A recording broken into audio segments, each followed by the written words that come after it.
is good to see all the Predacons together again.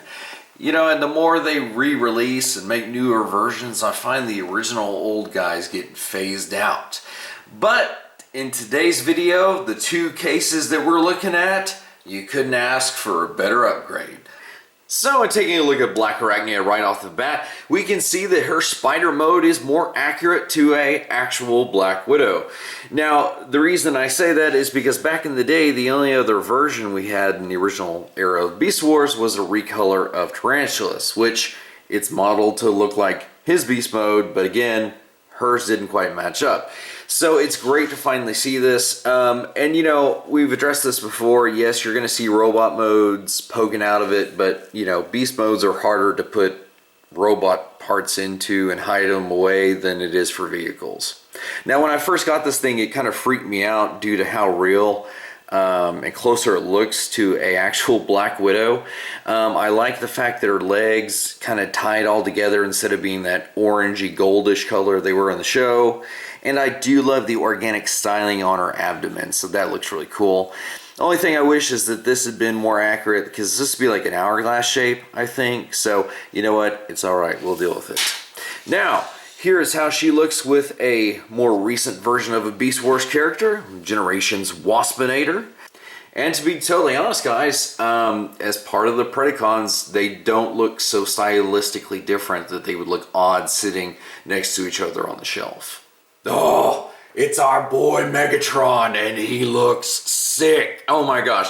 You can see he's rocking more of that Jurassic Park style T-Rex head, but that's cool because the way he's constructed and stuff, it does take a minute to get all the flaps corrected, because he's got hard bits and soft bits, but with most of the outer dinosaur shell being the rubbery bits, it just helps sell his T-Rex mode, and it just makes him so much superior to his older version.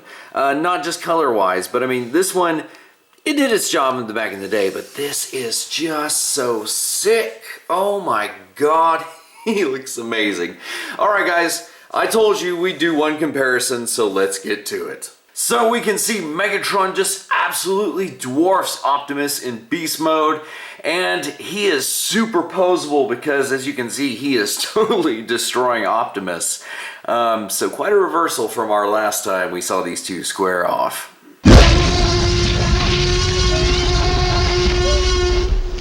Yes. So let's take these fantastic Predacons into their robot mode. So you can see our girl over here and how she compares to the semi-accurate transform element Black Widow over here. But clearly she is more killing it, and appropriately so, because when you start looking at her features and stuff, that head sculpt, minus the little bit lighter paint there where her mouth is, it should be more of the same color, but everything from like the Predacon deal on emblem on her neck, just all the details, she is killing it, even down to this gun, which, while it's lacking paint, I can forgive it. She even has the crunched up, spider abdomen on her back, which is really cool looking. Now, there are two comparisons that we have to do really quickly. With the first one actually being, how does she compare to Tarantulas, which again was what her original mold was repainted from. Then we have to head on to how she stacks up against her boyfriend. So we've got the original Silverbolt here.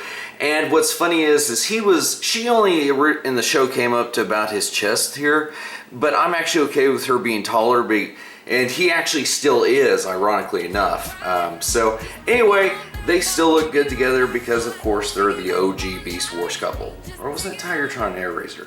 Now, three things really quickly that I'm not too keen about. The beige worked for the dinosaur underbelly, but now it's kind of come back and it's working its place in on some weird prominent places that I'm not too crazy about. That's one thing. The other thing is, if you look at his head, literally the back half of it is just the purple plastic. Don't know what's up with that. And then he has this around the back kibble stack, but that's not where he's meant to look the best. He's meant to look the best from the front. But you can see our boy is still looking powerful, and I don't think it was a shocker to anybody. He blows the previous version out of the water, and he just looks extremely cool. And so here we see him with his nemesis, Optimus Primal, and the scale is, again, maybe Optimus is a little bit on the smaller side, but overall, I think it still greatly works. You know, these economies, they just look really awesome facing off against one another, so I'm very pleased with it. And the Predacons are looking pretty sick together. So anyway guys, I hope you enjoyed the review of Transformers King of Blackarachnia and Megatron. Until next time, we'll see you in another review.